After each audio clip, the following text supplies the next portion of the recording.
Parlons un tout petit peu de mariage. Je viens aujourd'hui te donner quelques conseils, me basant sur la parole de Dieu qui t'aideront à t'épanouir vraiment et à surmonter des crises dans le foyer.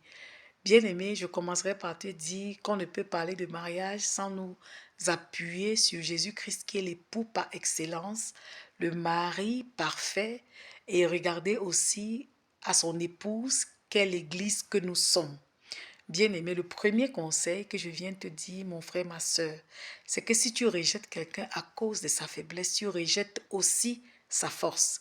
C'est dans le mariage la plupart du temps qu'on est face à face avec la réalité, qu'on connaît le côté, je peux dire, plus ou moins négatif, dont les faiblesses, les limites du conjoint de la conjointe. Parce que les fiançailles, parfois on connaît plus les qualités, mais c'est dans le mariage qu'on est face à face aux défauts. Et beaucoup, du coup, sont parfois découragés, beaucoup veulent abandonner, beaucoup veulent même divorcer. Peut-être c'est dans le mariage que tu te rends compte que voilà, cet homme-là, il n'a pas le corps idéal, bon voilà, il n'est pas ce que je pensais, il a des manquements, il est pingre, c'est un homme vraiment qui n'est pas aussi cultivé, il est ci, il est ça. Ça, c'est sa faiblesse, c'est vrai. Mais maintenant, qu'en est-il de sa force? Peut-être c'est un homme attentionné, c'est un homme doux, c'est un homme calme, c'est un homme au grand cœur, c'est un homme responsable. Ça, c'est sa force. Et si tu le rejettes à cause de sa faiblesse, tu rejettes automatiquement cette force qui te sera utile. Peut-être cette femme n'a pas ce corps idéal, elle n'est pas si belle, elle n'est pas si, je sais pas, gracieuse. Oui, elle est une femme avec beaucoup de défauts. Ça, c'est sa faiblesse. Mais qu'en est-il de sa force? Peut-être c'est une femme au grand cœur, une femme maternelle, une femme de prière, une femme soumise. Ça, c'est sa force. Et si tu la rejettes à cause de sa faiblesse, tu rejettes automatiquement sa force qui te sera bien évidemment utile. Bien aimé, regardons à Jésus-Christ et regardons à la Bible. Dans la Bible, nous voyons une série d'églises évoquées. L'église d'Éphèse, de Corinthe, l'église de Thessalonique. Nous voyons l'église de Galates, l'église de Colosse. Nous voyons les différentes églises aussi dans l'Apocalypse. Nous voyons que ces églises avaient elles aussi des qualités et des défauts. Les défauts ont été bien évidemment énumérés, révélés, évoqués pour pouvoir corriger ces églises, les ramener sur le droit chemin. Mais les qualités de ces églises-là ont été aussi évoquées. Ces églises ont été complimentées, elles ont été appréciées. Et nous voyons que les défauts de l'église d'Éphèse ne sont pas les mêmes défauts, les mêmes limites que l'église de Corinthe ou de Galate. Non. Nous voyons les qualités, la force de l'église de Corinthe n'était pas la même que la force de l'église de Galate ou l'église d'Éphèse. Vous voyez que les gens sont différents. C'est de la même manière.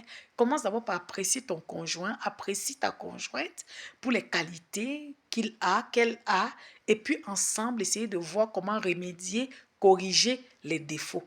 Ainsi, vous vivrez vraiment mieux, épanoui, et vous pourrez surmonter vraiment ces crises. Le deuxième conseil que je vous donnerai, bien aimé, c'est qu'on ne vend pas son mari sur la place publique. On ne va pas exposer sa femme dans un marché. Donc, je vais m'adresser à vous, vous qui passez le temps à bavarder, à exposer tous vos problèmes. Il suffit que vous et votre mari, vous disputez le matin à 8h, à 8h05, vous avez déjà appelé tout le monde, vous avez déjà publié, même sur les réseaux sociaux, sur vos statuts, tout le monde sait ce qui se passe dans votre maison. Bien aimé, voilà pourquoi on appelle mariage. C'est l'intimité. Parfois, vous pouvez faire des problèmes, vous disputez le matin et le soir, vous vous arrangez et tout va bien. Vous vous aimez même encore plus. Mais maintenant, si vous avez déjà exposé, vous avez déjà publié aux gens, voilà, après 5, après 10 ans, ces gens-là passeront le temps à vous rappeler vos problèmes et votre mariage sera dans la risée du monde. Donc, utilisez l'intelligence que Dieu vous a donnée et apprenez à garder les secrets. Toi, homme, tu n'es pas appelé à aller exposer ta femme, à aller vendre son secret, ses défauts devant les gens. Toi, femme, tu n'es pas appelé à aller trahir, exposer ton mari. Vraiment bien aimé, on n'a jamais vu dans la Bible où Jésus-Christ est allé exposer son épouse qu'est l'Église. Bien au contraire, c'est lui qui va se livrer. Il se donne pour son Église. Il donne sa vie pour l'Église qui est son épouse. Il lave son église, il la purifie, il la justifie, il ôte la saleté de son église. C'est ça le mariage. Apprenez à garder vos secrets, bien-aimés. Apprends à laver, apprends à être la force. Donc là où ton mari est faible, manifeste ta force. Vous êtes là pour vous, c'est la complémentarité, pour vous compléter. C'est ça le mariage. Toi, épouse, tu es l'aide de ton mari. Toi, homme, tu es appelé à aimer ta femme, à la soutenir, à prendre soin d'elle. Tu n'es pas appelé à aller l'exposer, bien-aimé. Utilisez la sagesse que Dieu vous a donnée pour pouvoir savoir à qui vous confier. Il y a beaucoup aujourd'hui qui sont divorcés à cause des mauvais conseils. Et aujourd'hui, ces personnes-là sont là dans le regret, dans les remords. Parce qu'ils se sont dit que cette tata-là, vers qui eux, ils allaient, ces femmes allaient, ces sœurs, ces amis les aimaient. Mais en fait, c'était en fait des ennemis masqués. C'était des gens qui ne les aimaient pas, qui les enviaient. Donc, quand vous voulez même vous confier, soyez déjà d'abord sûr que ce sont des personnes qui vous aiment, qui aiment votre couple. Ce sont des personnes qui aiment vous voir heureux, vous. Ce sont des personnes qui ont la sagesse d'en haut et non la sagesse d'en bas. Parce qu'il existe deux genres de sagesse, bien aimés. Et même parfois, même ça peut être même votre parenté, ça peut être même votre mère, bien aimée. Vous devez déjà d'abord avoir le témoignage. Parce qu'imaginez-vous que vous avez une maman qui fait de l'argent, du matériel, qui fait, je ne sais pas, des biens matériels, le pilier de sa vie. Quel conseil cette maman vous donnera si peut-être votre foyer passe par une crise financière?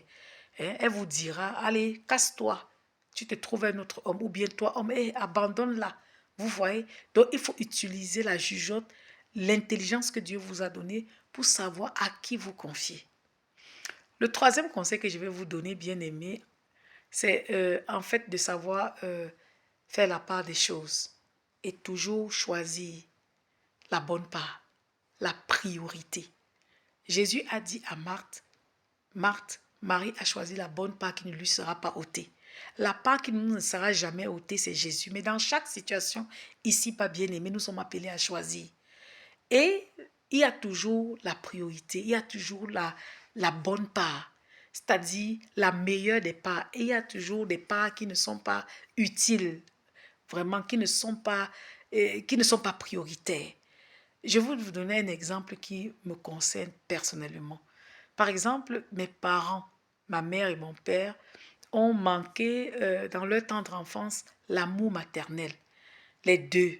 Donc, il y a un adage qui dit qu'ils se ressemblent, s'assemblent. Donc, quand ils se sont rencontrés dans leur jeunesse, alors ils ont vu qu'ils avaient, voilà, ils ont subi par exemple les mêmes souffrances, on peut dire ça comme ça, dans leur enfance. Alors, ils se sont jurés, ils se sont dit, voilà, si aujourd'hui nous sommes mariés, nous ne permettrons jamais que nos enfants passent par les souffrances que nous avons connues. Donc, leur priorité, c'était leurs enfants. Donc, peu importe tous les problèmes qu'eux, ils pouvaient traverser dans leur couple, cela n'allait pas nous affecter. Ça ne devait pas nous affecter. Parce que les deux s'étaient jurés vraiment d'être présents pour leurs enfants, d'être là, de tout donner. Et vous voyez, peu importe ce que mon père a souffert, ce que ma mère a enduré, bien aimé, non, les enfants étaient leurs enfants que nous étions, que nous sommes, étaient leur priorité. Et vous voyez, ça nous a donné beaucoup de joie, un équilibre psychologique. Nous avons grandi avec de l'assurance, avec de l'amour des deux parents. C'est une grâce. Donc, je viens te dire aujourd'hui, toi qui es marié, de savoir mettre la priorité. C'est quoi ta priorité? Si ta priorité, c'est de vivre avec ton mari, ta femme, jusqu'à ce que la mort vous sépare, ça veut dire que quel que soit le problème, tu chercheras à trouver la solution. Si ta priorité, c'est d'abord rester en paix avec ton mari, peu importe le défaut, ou bien peu importe le défaut de ta femme, vraiment, tu regarderas toujours au-delà. Donc, la priorité, c'est quoi? Il faut apprendre à mettre les priorités, à choisir. Si c'est par exemple tes enfants, parfois, on a vu des mamans en Afrique qui ont préféré se sacrifier pour le bonheur de leurs enfants. Quand je dis ici se sacrifier, je ne dis pas sacrifier pour mourir, non. Je ne parle pas ici de danger quand la vie est en danger, non. Je dis se sacrifier, ce bonheur. Elle s'est dit non, au lieu d'aller recommencer ma vie, je préfère encore endurer pour l'équilibre de mes enfants. Parce que si aujourd'hui je ne suis pas là, il y a, ces enfants endureront beaucoup d'abus peut-être dans la main d'une autre femme ou bien d'un autre homme. Elles ont préféré rester et aujourd'hui elles ne regrettent pas. C'est ça, bien aimé. Donc, je vais te dire aujourd'hui que dans un mariage, il faut savoir mettre les priorités. Et puis, je vais finir en te disant aussi, mon frère, ma soeur, que avant de prendre toute décision, il faut consulter Dieu.